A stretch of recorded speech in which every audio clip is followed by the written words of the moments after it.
Papa Comentarios de Francisco Cerezo.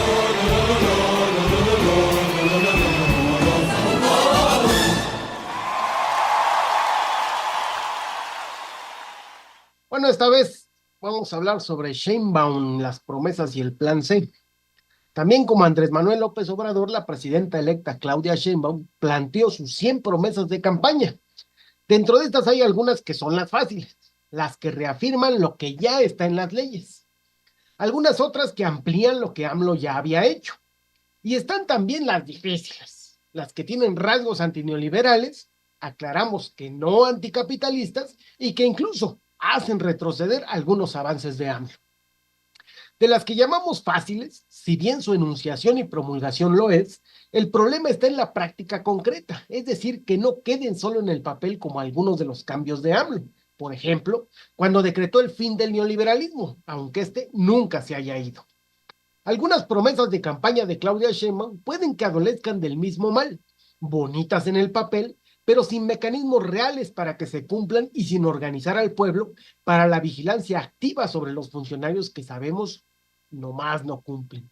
De las que creemos que no habrá problema alguno son, por ejemplo, la pensión para mujeres de 60 a 64 años, una buena iniciativa que le granjeará mayor apoyo de uno de los sectores que más han apoyado a la 4T. La beca universal a estudiantes de primaria y secundaria, otra buena iniciativa con el mismo fin que la anterior, así como la ampliación de becas a estudiantes de media superior y la duplicación de becas universitarias hasta 1 millón de estudiantes. En este punto, esta beca solo alcanzará a 1 de cada 4 estudiantes universitarios, lo que no es malo, pero debería ser una beca universal para todo estudiante de escuelas públicas de todos los niveles. No solo la ampliación que contempla incluso a los estudiantes de posgrado y la promesa de gratuidad de la educación universitaria en el país. Esta última es de esas que en el papel quedan bonitas, pero en la práctica son irrealizables. Un ejemplo a la mano es la UNAM, el ejemplo perfecto de la gratuidad que cobra por casi todo, por trámites administrativos y académicos, los famosos cursos y diplomados fifís para fifís, que al pagarlos y asistir es muy probable que obtengas tu título. Es sabido que en la UNAM solo los pobres se esfuerzan por obtener un título. Así que este es un ejemplo de que casi siempre lo planteado y aprobado legalmente no se traduce en condiciones concretas que cumplan con lo escrito y que cualquier transformación a favor del pueblo históricamente nunca se ha realizado por decreto. Hay que crear los mecanismos no burocráticos sino organizativos del pueblo para que se cumplan dichas leyes o será más de lo mismo. Otra propuesta que adolecen del mismo mal, bonitas en papel e irrealizables en la práctica, son las referentes a la mujer, como el programa especial para madres embarazadas, elevar a rango constitucional la igualdad efectiva de las mujeres y a una vida libre sin violencia, el programa de prevención de violencia hacia la mujer que expulsa a los agresores de los domicilios de las víctimas, las fiscalías especializadas en feminicidios en todo el país, el Sistema Nacional de Cuidados y la expansión del programa La Escuela es Nuestra y ampliación de horarios escolares en primaria para educación física y artística. Todas suenan muy bien, si se cumplen. Mejorarían sustancialmente la situación de violencia, opresión y además falta de tiempo por encargarse de los cuidados para el desarrollo individual de la mujer. Pero ¿cuántas se cumplen de las que actualmente existen? Sabemos que la violencia en contra de la mujer es cotidiana y que las instituciones no cumplen como están obligadas, con lo que ya está escrito en la Ley General de Acceso de las Mujeres a una vida libre de violencia, que se supone, y voy a citar, tiene por objeto establecer la coordinación entre la federación, las entidades federativas, las demarcaciones territoriales de la Ciudad de México y los municipios.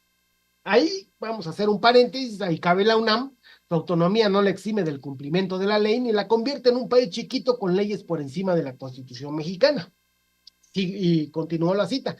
Para prevenir, sancionar y erradicar las violencias contra las mujeres, adolescentes y niñas, así como los principios y mecanismos para el pleno acceso a una vida libre de violencias, así como para garantizar el goce y ejercicio de sus derechos humanos y fortalecer el régimen democrático establecido en la Constitución Política de los Estados Unidos Mexicanos. Cierro la cita.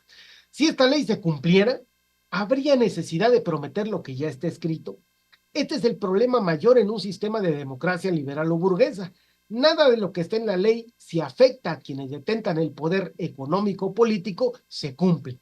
Por ejemplo, ya que siempre está a la mano como un reflejo de lo más podrido y nefasto del sistema, la UNAM donde el jurídico en contubernio con las autoridades académicas y administrativas e incluso algunos prestadores de servicios de salud hacen hasta lo imposible, no por atender y resolver en el marco de sus competencias y de acuerdo a la ley arriba mencionada, sino para que cualquier caso de violencia contra la mujer estudiante, trabajadora o académica en la UNAM no genere un escándalo y no salpique o no mancha la institución.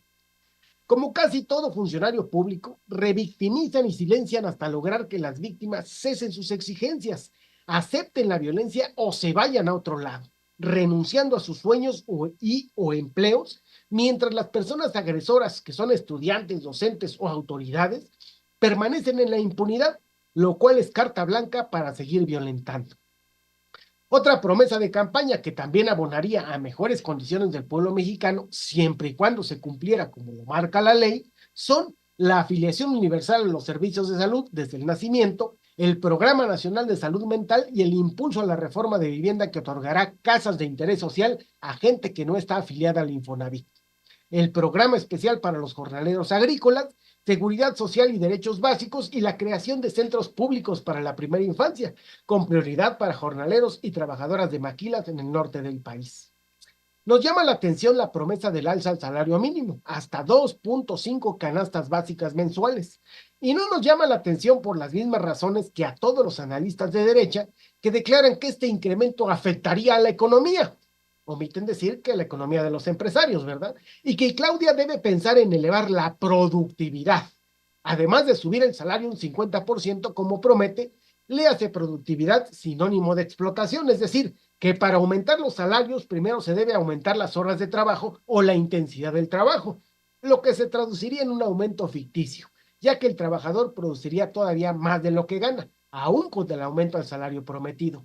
A nosotros nos llama la atención por insuficiente. Si el salario mínimo aumentó con AMLO un 182.99%, de 88 pesos a 248.93, ¿por qué en este sexenio la promesa es que aumentará solo un 50%? Lo que significa aumentar solo 124.5 pesos en 6 años, es decir, 20 pesos al año. Y el salario mínimo quedaría en el 2030 en 373.4 pesos diarios. Al mes serían apenas 11,200 pesos por persona. ¿Cuál es la razón para elevar el salario en cantidad tan miserable a comparación del aumento que realizó AMLO? Esperamos que no sea por la presión de los burgueses. Sí, Slim, Salinas Pliego, Larrea y esa runfla de ladrones. Y con el pretexto de esas razones económicas falsas que dicen que elevar el salario eleva la inflación, ya vimos que no sucedió con AMLO, y triquiñuelas parecidas.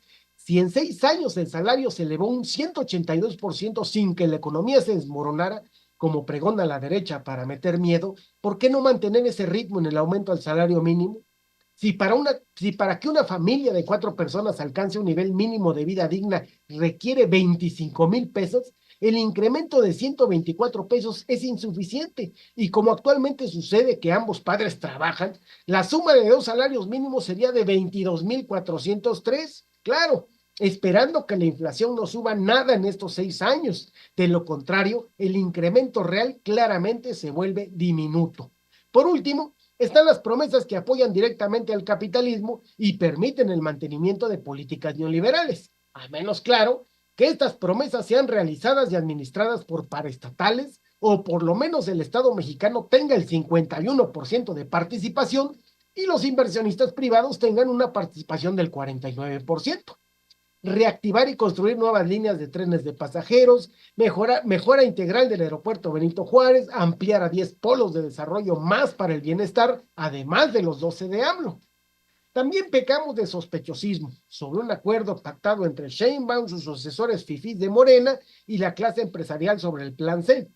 Morena tiene ya la mayoría calificada en ambas cámaras. Sin embargo, los morenistas, con ese miedo atávico a la transformación real y ante el primer golpe de la derecha al depreciar la moneda un 2%, es decir, 10 míseros centavos, de 17.50 a 18 pesos el dólar, y hacer un escándalo en medios por la declaración de que todo está listo para el Plan C.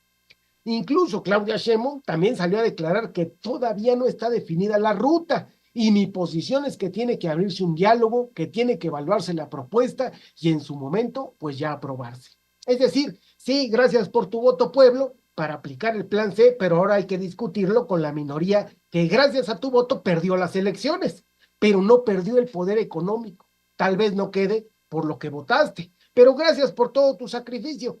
¿O cómo queda el asunto? ¿Qué le queda hacer a los votantes por Morena, a los que dieron su voto para lograr el plan C? Pues empujar a la propia dirigencia fifí de Morena. Si ellos no salen a las calles a empujar el plan C, como hemos dicho desde hace ya un rato, no vayan a decir que son ocurrencias, quedará un remedio de reformas que beneficien un 10% al pueblo y un 90% a los dueños del dinero. Y como siempre, llamamos a la organización independiente de los partidos políticos para evitar el regreso de la derecha y pugnar por mejoras reales en las condiciones de vida digna del pueblo. Incluso llamamos a la base de Morena a organizarse dentro de su propio partido. De lo contrario, no tendrán la fuerza suficiente para que toda la basura política que aceptaron en aras de ganar la mayoría no tome el control de la dirección de Morena, más que el control que ya tienen Mario Delgado y Monreal, que sabemos trabajan en contra del plan C y en contra del pueblo mexicano.